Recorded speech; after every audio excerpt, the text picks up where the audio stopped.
first couple of minutes will be incredibly pivotal. When it comes to Kamala Harris and the differences we'll see on the debate stage tonight, it will be stark because unlike Donald Trump, who will be running on his record, Kamala is running on his empty words. Kamala is running on her policies continuously change, even up until a few days ago when she posted them online, stealing from Joe Biden's platform, stealing from Donald Trump's platform. We do not know what she stands for. It's very scary to think that this is one of the first extemporaneous interviews we've seen from her on the campaign trail. And we have to hold her to account on all of her policy positions. And Donald Trump, I believe, will do that. While he's up against ABC News, I think he will come out strong because he is authentic, unlike Kamala, who, again, we have no idea what she stands for, although we do know, based on that ACLU 2019 report, that she is far more progressive than what she claims to be now, especially given Bernie Sanders' words, which he said the quiet part out loud, that she's basically going to be doing whatever she can to win the election.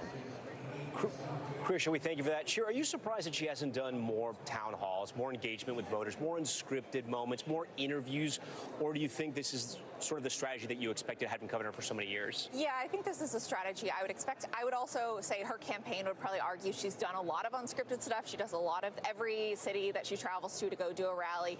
She ends up stopping by a local business, having a little interaction, and those interactions are going mega viral for them on social media. And maybe don't get covered enough by the other press, right? Exactly. So I think they think what they're doing is working.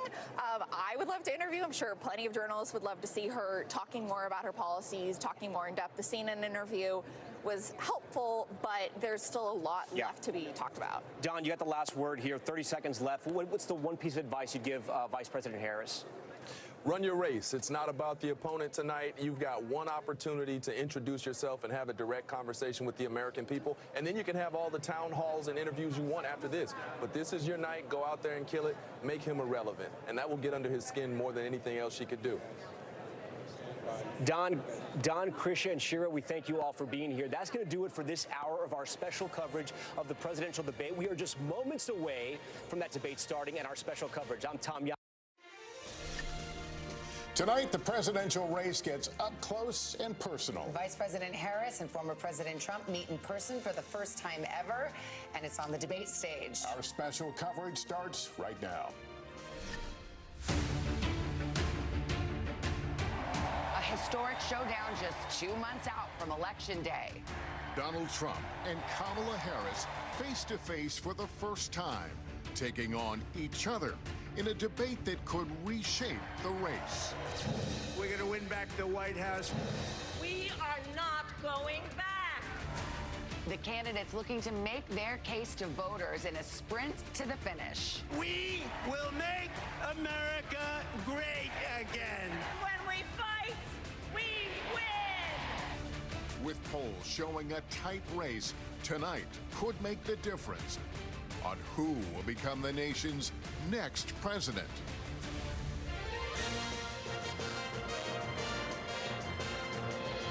From NBC News, here are Lester Holt and Savannah Guthrie.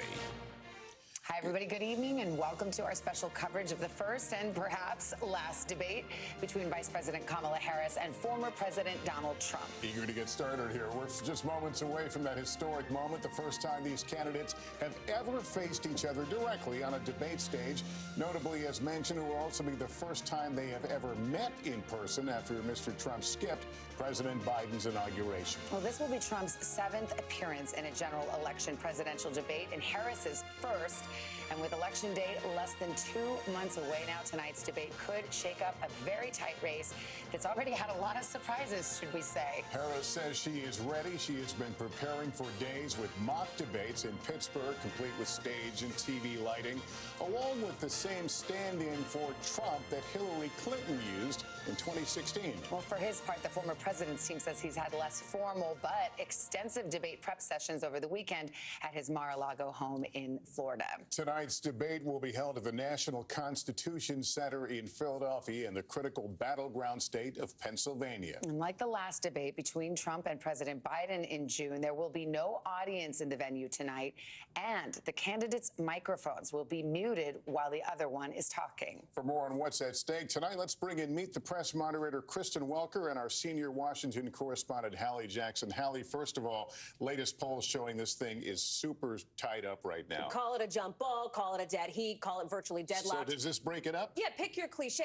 It may. And that's why this is so critical tonight. Because you look at the viewership, first of all, tens of millions of people may be watching. We talk about the convention being these moments for primetime, high-profile viewership.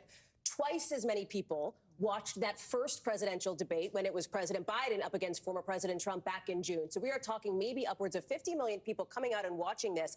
And about 3 in 10 Americans, according to the most recent polling, say that what happens tonight could make a difference in how their decision-making goes for the vote come November. 3 in 10 Americans also say they need to learn more about Kamala Harris. Only about 1 in 10 feel the same about former President Trump. So especially for the vice president tonight, it is an opportunity to tell those voters who she is, to define herself before Donald Trump does it for her. Yeah. Do debates matter? Ask President Biden. If they matter, think about where we were in late June. It was Biden and Trump in the race. We all know what happened in that debate. Now, the rules that were set for that debate are the rules that will govern this debate, Kristen, which we just mentioned some of the more notable ones. The opponent's mic will be muted when the other person is speaking. No audience. Who wanted these rules and who do they benefit? Here's the irony. President Biden, when he was at the top of the ticket, his campaign argued for these rules, for the mics to be cut, for no audience. Now it is Vice President Kamala Harris who is arguing to actually unmute the mics. Why? Because they say they want her to be able to interject, to fact check if needed. There's also an argument that, boy, having those mics muted allows former President Donald Trump, who sometimes likes to have some crosstalk, say some things under his breath, to look a bit more presidential. So the question tonight, I think, about optics, but also substance. Former President Trump, will he engage in personal attacks? His allies are urging him to stay focused on policy. For her part, Vice President Kamala Harris, for all the reasons that Hallie just mapped out, because so many people still say they want to know more about her.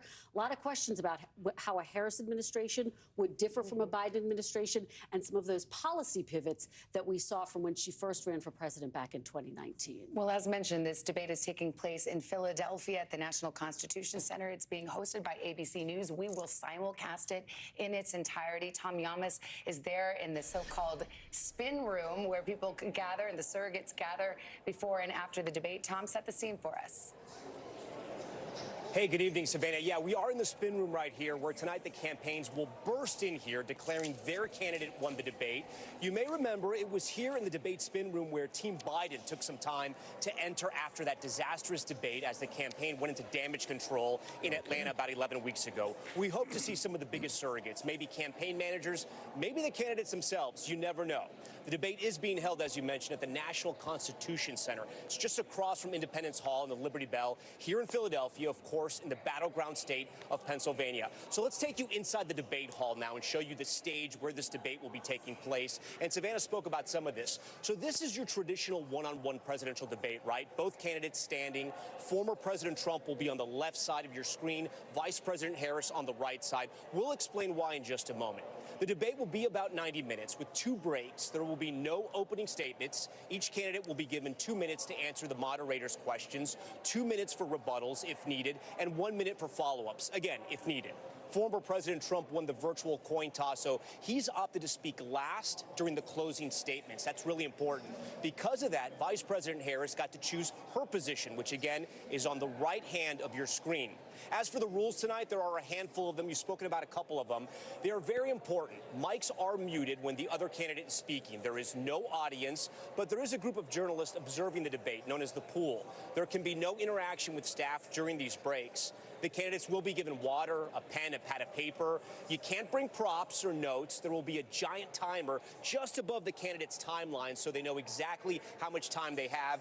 And you may notice another thing. The candidates are nowhere near the same height. The podiums will be slightly different. And something to look out for, the first few seconds of this debate. Here's why. This will be the first time both candidates meet each other for the first time ever, or as the kids say, Savannah and Lester, IRL. In real life. We'll for the old folks like us at home, we'll define it. Thank you very much, Tom. All right, Garrett Haake has been covering the Trump campaign and joins us now. Garrett, I know you had a chance to speak to the former president today. What was your takeaway? Yeah, Lester, I talked to him on the phone. The former president seemed to be in a good mood. I think he was very eager to get to this stage after what I'm told was a fairly intense last couple of days of preparation, although his weeks of preparation were less structured, certainly, than what the vice president had been doing. I asked him what he thought would be the challenges of debating the vice president, and he talked to me about the fact that he believes some of her policy positions have changed in a way that makes it hard for him to know exactly what she'll defend and what she won't. His campaign's solution for that, they tell me, is basically to take whatever they think is the most liberal, the most out of the mainstream position that the vice president has ever taken in her career and argue that that's her real position, regardless of what she says on the debate stage tonight. And Lester, I say that's the plan because, as always with Donald Trump, I think there is the plan and then there is what he decides to do on the fly on the debate stage here tonight, something none of his advisors can tell us for sure. All right, Garrett Haake, thanks very much. I believe we're joined now by Laura Trump, who's the co-chair of the former president's campaign. She, of course, is also his daughter-in-law. Ms. Trump, good morning. Good morning. Good evening. It's good to see you. Who knows what time it is anymore? Yep, it's like a casino. There's no clocks. Old habits die hard. It's nice to have you with us tonight. Let's pick up where Garrett just left off. A lot of advisors, we're told, have said to your father-in-law, behave yourself, just play it straight. Don't be the truth social Donald Trump. Be the guy that looks presidential. Is that the advice that you've given him, and do you think he'll take it? Well, he took it on June 27th in the debate against Joe Biden. And, I think if anybody had any question, how can Donald Trump perform in a debate? That was a knockout punch. Joe Biden is no longer the nominee for the Democrats, I would say specifically because of that debate. So, look, Donald Trump knows exactly what he needs to do, Savannah. Whenever he goes into this debate this evening, this is about talking about how the American people's lives were while he was in office and how their lives are right now. And he has to make sure people are reminded that Kamala Harris has had the opportunity for nearly 4 years to do a whole host of different things. Many of them she's talked about in the past several weeks. And I think the major question is, why do you have to wait? Why aren't you doing these things now? And he has to kind of expose Kamala Harris, I think, for who she really is, because America, by and large, does not know a lot about her. She's only done, of course, one interview thus far. So I think he's going to be calm, cool, and collected. I think everybody's going to be very impressed tonight. Laura, typically in these things, both sides will claim victory. But at the end of the day, internally, what is a home run for Donald Trump tonight? Again, I think it's him having the opportunity to directly engage with the American people and truly call Kamala Harris out for some of her very radical past. She has seemed to change her tune very recently on a lot of things, and it does beg the question, who is Kamala Harris and what is her plan for the future of this country? I think if he lays out what he did while he was president for 4 years and what he plans to do to rectify a lot of the damage that, quite frankly, Kamala Harris and Joe Biden have caused in this country, I think that is a great success, and I think that we're going to see that happen tonight. Well, Nikki Haley, who of course was a rival of your father-in-law's in the primary, said that part of the reason that Donald Trump is trailing among women voters in particular, women voters that he very much needs in order to prevail in this election, is because of the way that he and his running mate, J.D. Vance, speak to women. She said, when you call even a Democrat woman dumb, Republican women get their backs up too. Stick to the policies, leave all the other stuff. I mean, it's interesting because you say he knows how to be calm, cool, and collected on a debate stage. But at this point, for better or for worse, voters know him, and they know what he says on Truth Social, and he knows the names that he calls, and he knows some of the innuendo that I couldn't even repeat here on air that he makes about his running, his opponent here. So how does that play into your concerns about this election? Well, listen, I think Donald Trump is incredibly transparent, and I believe that that is something that's important for a leader in this country. Look, we had 3.5 years, Savannah, of people saying, what's going on with Joe Biden? And Kamala Harris was one of the many people who lied about his state.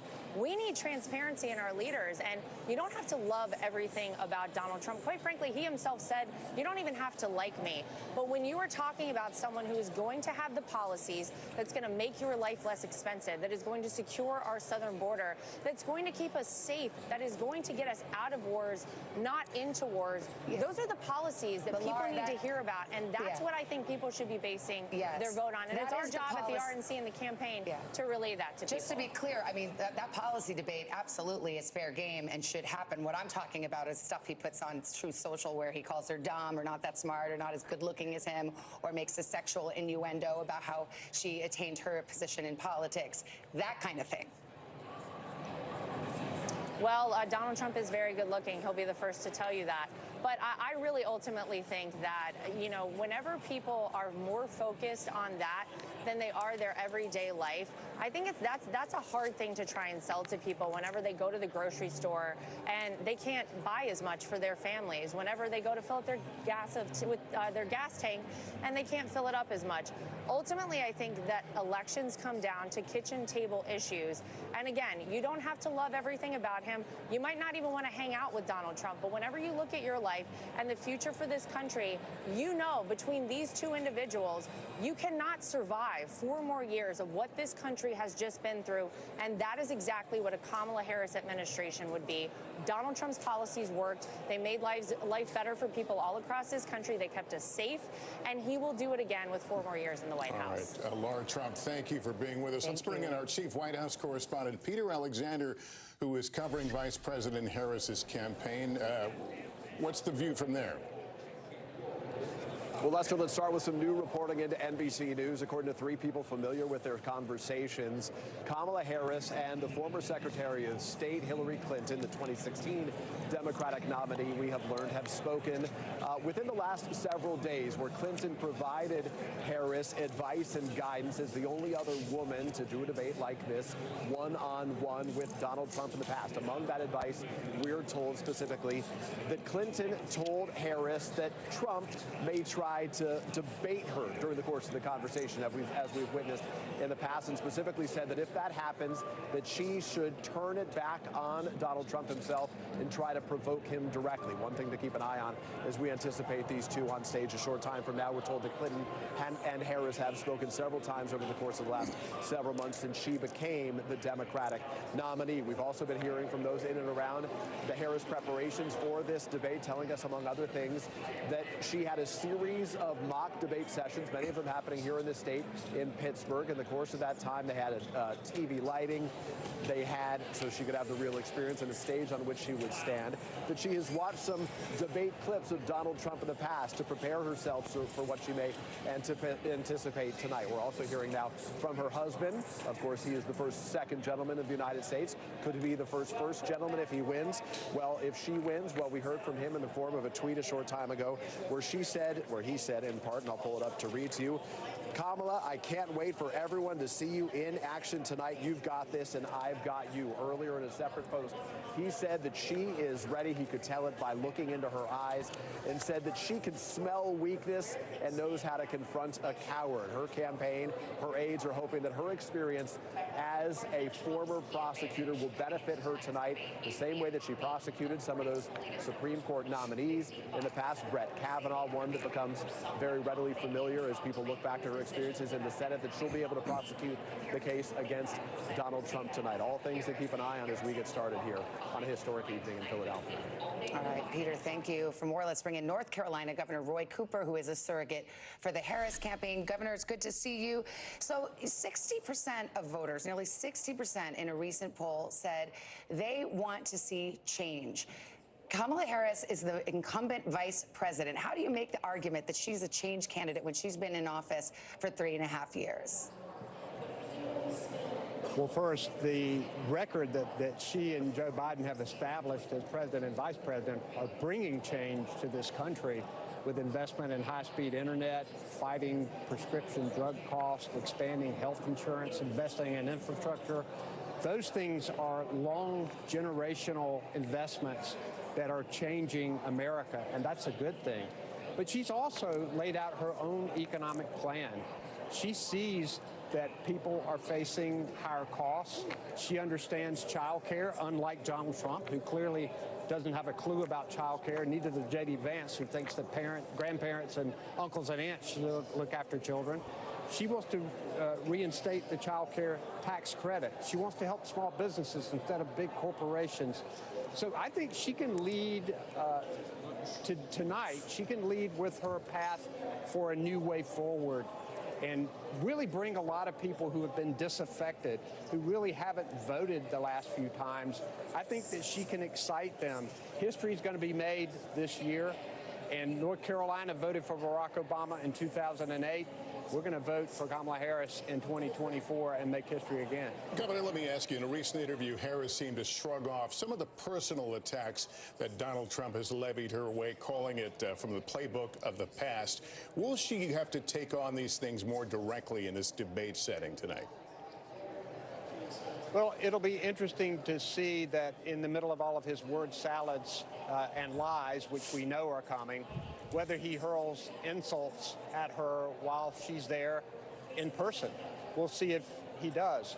I suspect that she will brush them off pretty quickly and head into making sure she's putting meat on the bones of her policy, telling the country about the direction that she wants to take it, making sure that we shore up the middle class, making sure that the tax breaks go to the middle class and not the billionaire friends of Donald Trump.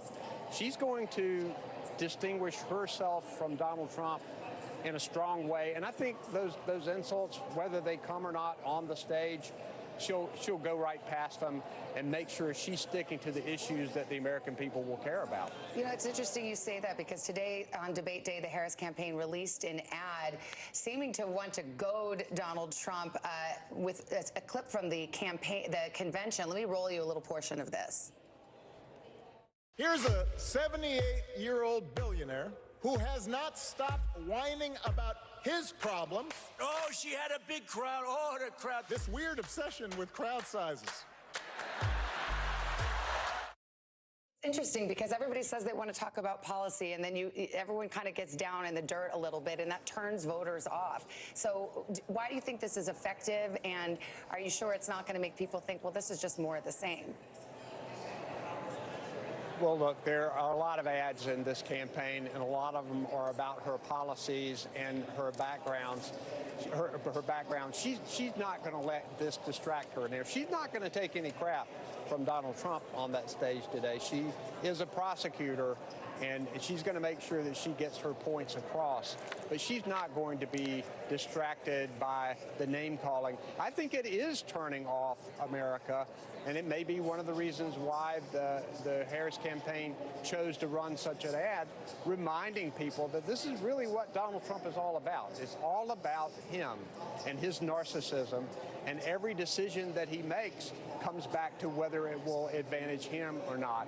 And when Kamala Harris talks about how she gets up every morning wanting to do good things for the American people, I think people will see the real difference. This is a race about character, too. This is a race about the soul of our country, and people are going to be making that decision. This debate will be a time tonight to make some decisions for people. I'm hoping we can bring in people who haven't been involved in the process that much in the past. More than half of our volunteers the first couple of weeks in North Carolina were first-time volunteers. We've got a lot of first-time donors to the campaign. Right. You go to KamalaHarris.com and contribute to the campaign. So we're excited. We think tonight will be a big night. We'll see what happens. All right.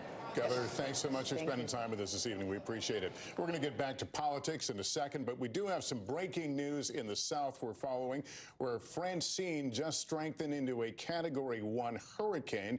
That storm barreling toward Texas and Louisiana with life-threatening conditions expected along the Gulf Coast. Francine expected to make landfall tomorrow with the New Orleans metro area under a hurricane watch. Al Roker is tracking the storm. Al, what can we expect? Well, we are looking for some really serious weather over the next 48 hours along the Gulf. Right now, it's 350 miles southwest of Morgan City, Louisiana, 75-mile-per-hour wind, so it's just barely a Category 1. But we're not worrying about the categories. We're worrying about the impacts. We're talking about hurricane warnings right now throughout much of Louisiana. New Orleans under a hurricane watch. Tomorrow, sometime around 5, 6 o'clock, we're expecting the worst conditions around 6 till Thursday at 2 a.m. in New Orleans. What we're expecting, 3 to 6 inches of rain or more, 60-mile-per-hour winds, and isolated tornadoes as well. Now, as the system pushes onshore, and this is what we're talking about, don't worry about categories. Impacts. Baton Rouge could see 95-mile-per-hour wind gusts.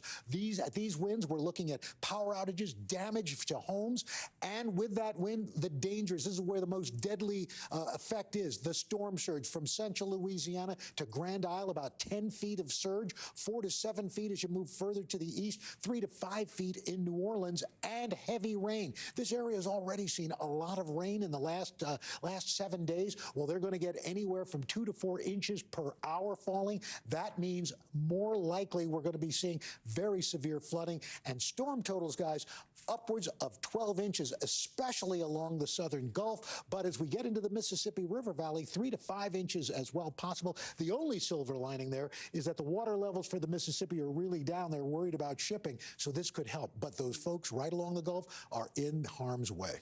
We'll see it bright and early tomorrow, Al. Yes, ma'am. All right, on the Today Show. Thank you. And we're going to take a short break here, but still ahead tonight, we'll show you the biggest debate moments of Kamala Harris and Donald Trump as they gear up to debate each other and meet in person for the very first time. That's coming up right after this.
We're talking possibly a trillion galaxies. Yes. That is a number that is just so hard to compute. Whether it's the moon, whether it's Mars, it feels like we are on the cusp of something big.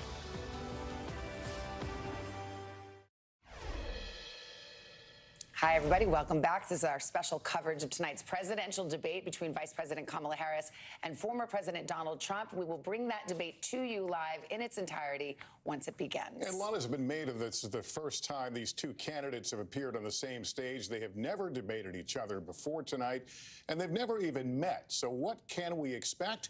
We have a closer look at their biggest moments from past debates and what that could tell us about what we could see tonight. Our senior Washington correspondent, Hallie Jackson's been walking down memory lane with the archive tape. Hi, Hallie. And it is quite a fascinating walk, Savannah and Lester, because, yes, you said it, their first meeting ever, their first debate ever, but it is not the first time that either has stepped on a debate stage, period, with some of the most memorable moments from the past, perhaps providing some clues for tonight.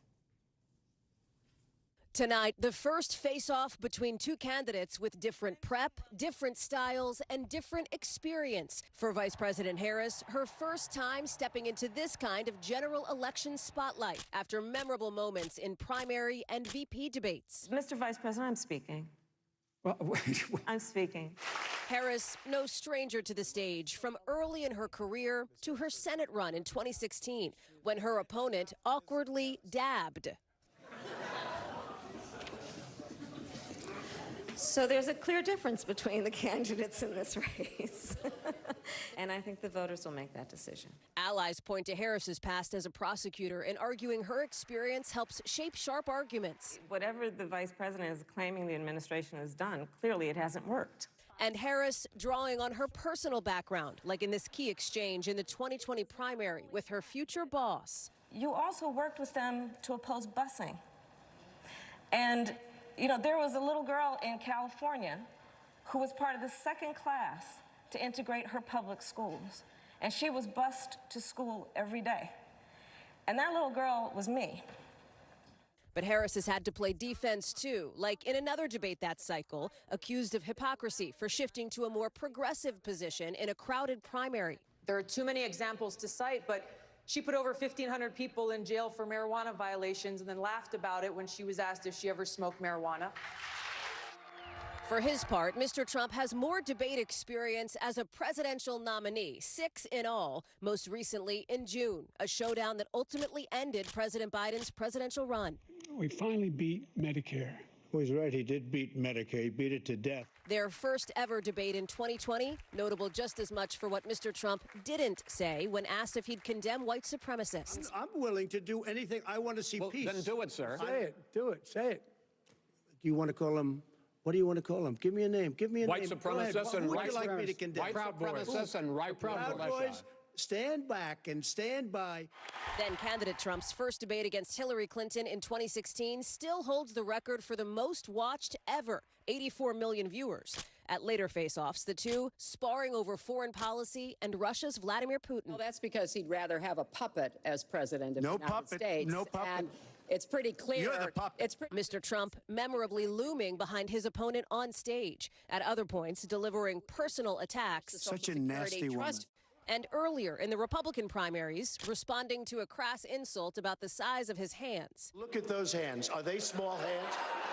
I guarantee you there's no problem. Now, tonight, Vice President Harris hoping to make good on past pledges. I'd wipe the floor with him. But according to the rules of this debate, it's former President Trump who will get the last word. We're going to make it great again. Now, some of those moments that you just saw may be mitigated by the rules we've been talking about at tonight's debate. Think about those mics muted when it's not each candidate's turn to speak. That may cut down on some of that overtalk or interruptions, if you will. There's also, of course, the rule that each candidate must stay behind their microphone. No stage wandering, a la 2016. Lester, Savannah? All right. Thanks so much, Hallie. For more on what we can expect from both candidates tonight, let's bring in President Biden's former White House Press Secretary Jen Psaki and Donald Trump's former Deputy White House Press Secretary Hogan Gidley. Good to have both of you here today. Jen, let me start with you. I think it's fair to say a lot of Democrats were rattled by those latest New York Times Siena poll numbers. Is part of the vice president's mission and task tonight to reassure Democratic voters that all is well? I think it's part of the mission, but the other part of the mission is to think about that 28% in that same poll of people who want more information about her. So what's tricky about this, Lester, if you're the vice president, is a lot of Democrats out there have been waiting for somebody to eviscerate Donald Trump. They might, progressive Democrats and other Democrats who might be rooting for that. That is not the right strategy for the totality of this debate, because that 28% who want more information, who want to know more about her positions, that may not be what they're looking for. Well, she has the most to gain or lose because she has 30% roughly of the electorate that's still curious. Hogan, as I bring you in here, Donald Trump, I mean, for better or for worse, it's a very calcified, set in stone opinion that people have. Some love him, love him, love him. Some do not love him, love him, love him. So what is his number one job tonight? I think what he's going to try and do is make people remember his record while he was president.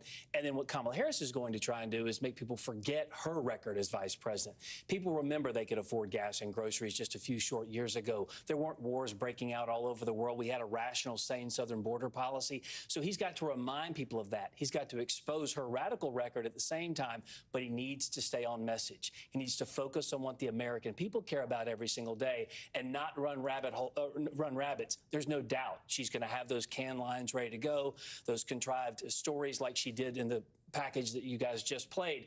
Look, she called Joe Biden a racist and a rapist on a debate stage, had merchandise ready to go, but she couldn't parlay that into anything positive for her campaign. She'll do that to Donald Trump tonight. The question becomes, will he follow her down that trail, or will he stick to the points that the American people care about most? And Jen, does the vice president have to have things that she wants to remind the public about in terms of history?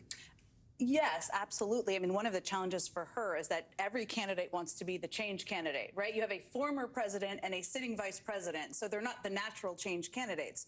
She has to figure out on this debate stage how she can both embrace part of her record that people may like and also build on it and tell people that she's going to do something different. That is very tricky. Sounds like you're saying she has a higher bar. She does have a higher bar. I think there's higher expectations for her. I will say, I'm not sure that looking in the past, that's not what the public is really looking for. We know that from every election ever. People want a forward-looking plan and vision. So the other part of what she needs to do is tell people exactly what she's going to do. Do you think she's made it unnecessarily hard on herself in this particular moment? Because she hasn't done very much off the cuff, unscripted. She did one interview since being elevated to the top of the ticket. Now it's this night. Does that just ratchet up the stakes when they don't need to be ratcheted up any higher?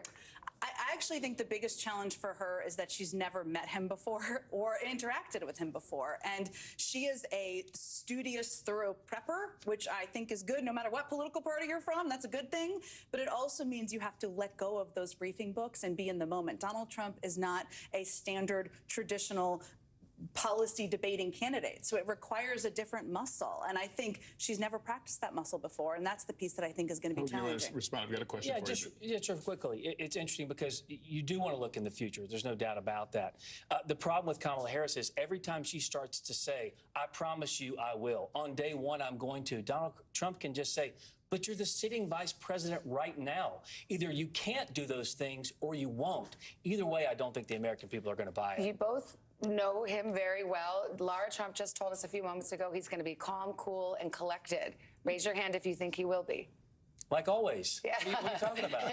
He's always calm. Is that the worst thing that could happen to Kamala Harris? If he is calm, cool, and collected, I'm not sure it's the worst thing, but I think she is going to hopefully not take the bait. I think the Clinton advice is good advice to her. Don't take the bait. Try to bait him a little bit. That would be a win for her. All right. Hogan and Jen, thank you very much. Both veterans of the White House. Coming up, we've got Steve Kornacki here to break down where this race stands. Spoiler alert, it's very, very tight, and how tonight's debate could shake things up. We're back right after this.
is going to happen now? Going back and forth because they. Oh, yeah, this is it.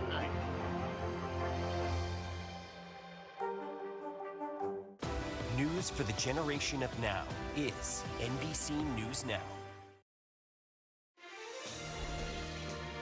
Welcome back to our special coverage of tonight's presidential debate between Vice President Harris and former President Trump. We'll be bringing you the debate live when it begins in less than 25 minutes. And tonight will be a critical moment, and it could shake up what many see as a tight race, a deadlocked race with less than 2 months to go before Election Day. Steve Kornacki is with us tonight at the big board to break it all down. Where's this going? Yeah, I mean, close. And let's put this in some perspective here. What you're looking at is the average of all of the major national polls that are out there right now. This is a running average. We keep Harris at a 47-45 for Trump. 2-point lead there for Harris. Obviously, Democrats like that, but some context for that. First of all, there's this. Donald Trump has run from behind both previous times he ran for president. At this same point, 4 years ago, in our poll average, Donald Trump was trailing Joe Biden by 7.8 points. And at this same point in 2016, in our poll average, Trump was trailing Hillary Clinton by 4.5 points. Now it's only 2. So, yeah, Trump's behind, but this is closer than he's been in the polling in previous elections. And there's also this. Remember, in 2016, Trump lost the national popular vote to Clinton, won in the Electoral College. In 2020, Trump lost the popular vote by a wide margin to Joe Biden, almost won in the Electoral College. Is there going to be a gap like that again that works to Trump's favor, an Electoral College advantage? That's what you think about when you look at this. The 7 core battleground states, and again, poll average here, the average of the major polls in those states right now. And you see the headline, obviously, these are very close margins. Look, Harris, 1/10 of 1 point in the North Carolina average right now. Trump by a 0.5 point in Georgia. These are very, very close, although you take a look and you see one here that's a little different. That's Wisconsin. Harris on average just over 4 points ahead right now. This was, keep in mind, Wisconsin, the source of the single biggest polling miss in 2020. It had Joe Biden well ahead, nearly 10 points on average. He won the state by less than 1 point. The polling here was way off in 2016 as well. There was a pretty big miss in Michigan, too. States with large blue-collar white populations where Trump has run up very big numbers. The polls didn't sufficiently capture that in 16 and 20.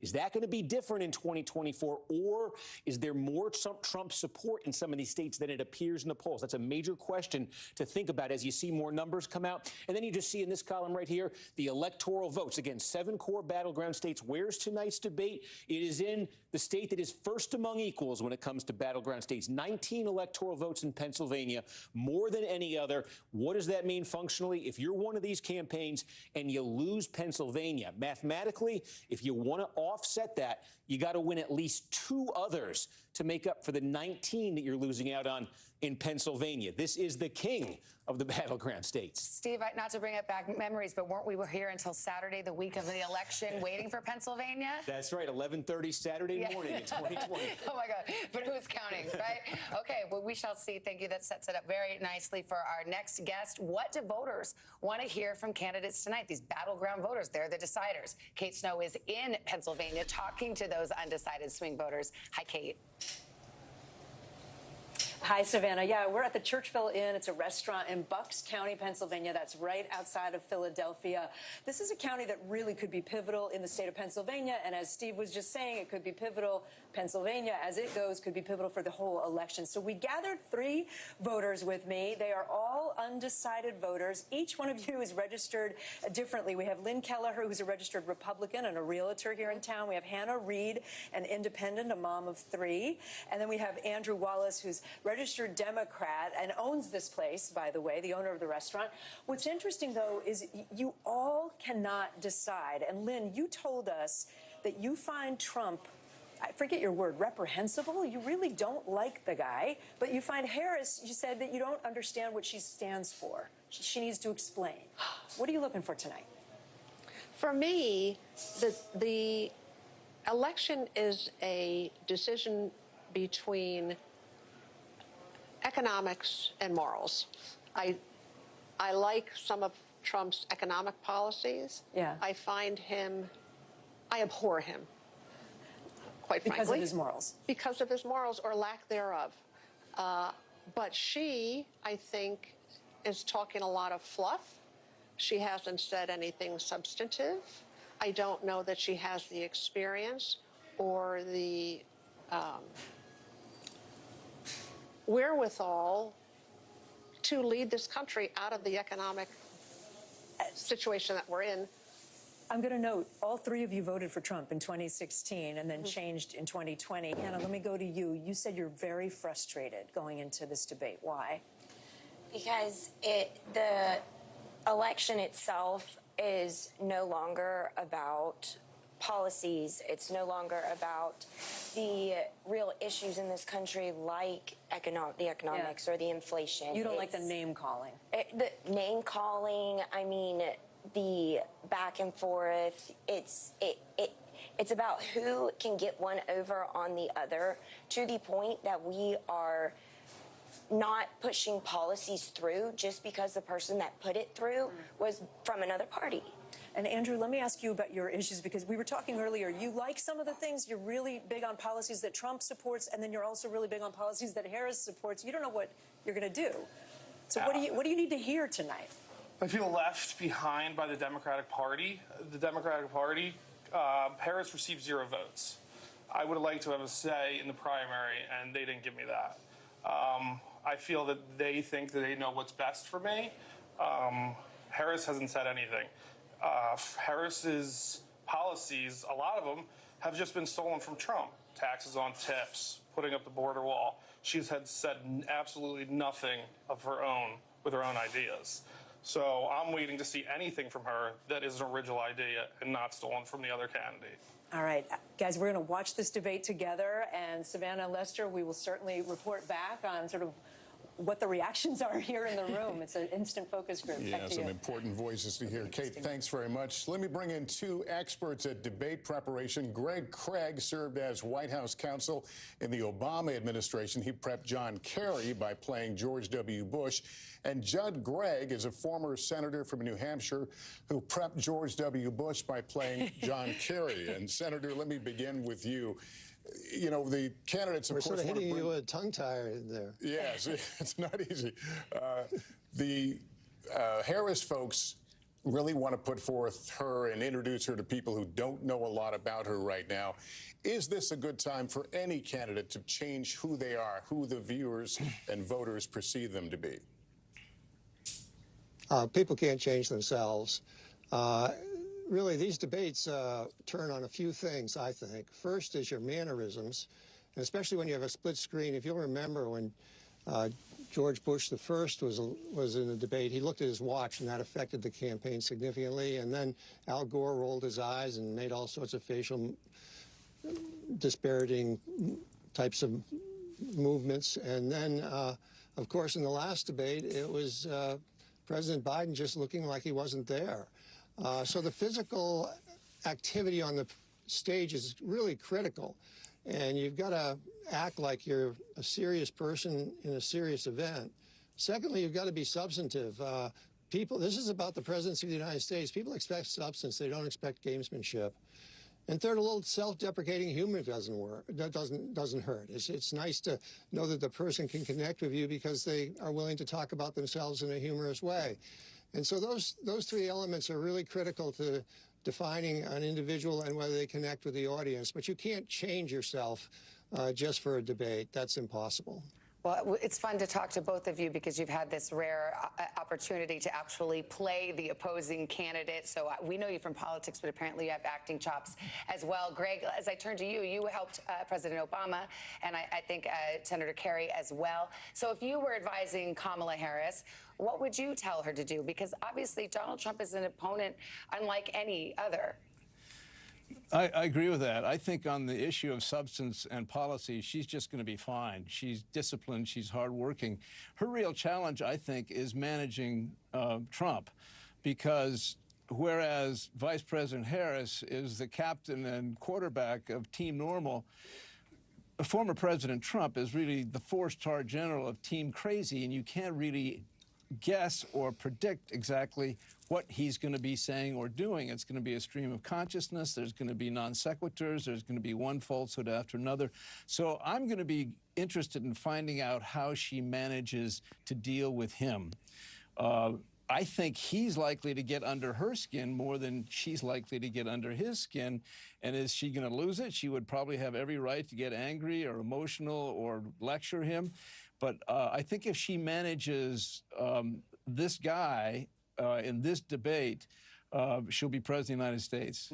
Senator Craig and Greg Craig, good to have both of you with us. Not easy, right? Not easy at all, but nice to have your perspective. Speaking of an interesting perspective, there's only two people sitting at this desk right now who have actually moderated general election debates, which I would like to say seems like the most thankless job in America.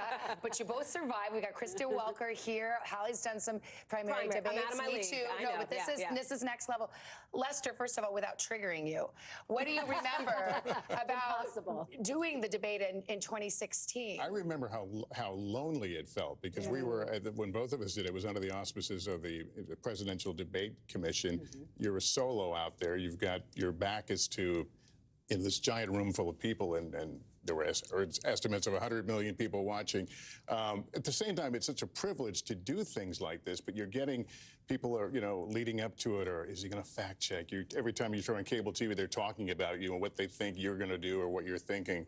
I don't know if Kristen felt the same thing, but I think of David and Lindsay tonight. It's not an easy task. Oh, it's definitely not. And when you talk about feeling lonely, part of that is because there's no one in your ear telling you or giving you editorial backup. Look, I think there's no greater weight than the moments before heading into a general election debate, because you are asking questions on behalf of the people who Kate was just interviewing, on behalf of the American people. So you want the questions to be understandable, digestible, not coming from Washington and politics, but from a place of people's dining room tables. And the best thing that you can say about a moderator is that you don't remember who moderated. Well, I was going to say, and since it's over, I can say these can make a career, they can break a career, and a lot of times the criticism is quite harsh for a moderator who does fact check in real time. I can think of a moderator who got in trouble for that, and for moderators who don't. It's sort of darned if you do, darned if you don't. I think the way to deal with that is to ask follow-up questions, make sure you're getting answers to the questions that you ask. It's also a question for the candidates, and there is a question of how much tonight, as we bring it back to what we're going to see in just about 11 minutes from now, is how much will Vice President Harris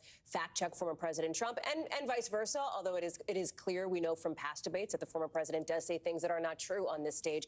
I've talked to people in her orbit who say if she spent the night fact checking, in their view, she'd never get anything else in. So she's got to pick her moments in that space. We're also seeing, even as we've been on the air tonight, former President Trump already, his campaign, his team, kind of working the refs here already, preemptively going after the moderators. It's always a factor. I was just going to say, I mean, it's not terribly recent, but I remember it's in the last 10, 15 years, it's become a lot more common to attack the moderator. I remember when you would never see the candidates go out and go after the moderator. I remember Newt Gingrich doing it in a Republican primary, I think in 2016 or something like that, and that was different. Well, two things. You've got to feel the room, and it took me several minutes to feel the room, feel the temperature of the candidates. The other thing is, having done a lot of debates, including a presidential debate, I swore a long time ago I would never publicly judge a debate moderator. That's right. It is an incredibly difficult job, and my hat's off to anyone who has done it.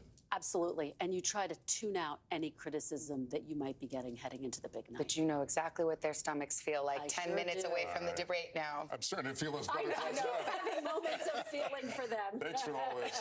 This was great. We'll take a break. We're less than 10 minutes away from the big moment as Kamala Harris and Donald Trump get ready to face off and meet for the first time ever. I hope you can stay with us. It's going to be quite a night.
going to happen now. Going back and forth because they. Oh, yeah, this is it, right?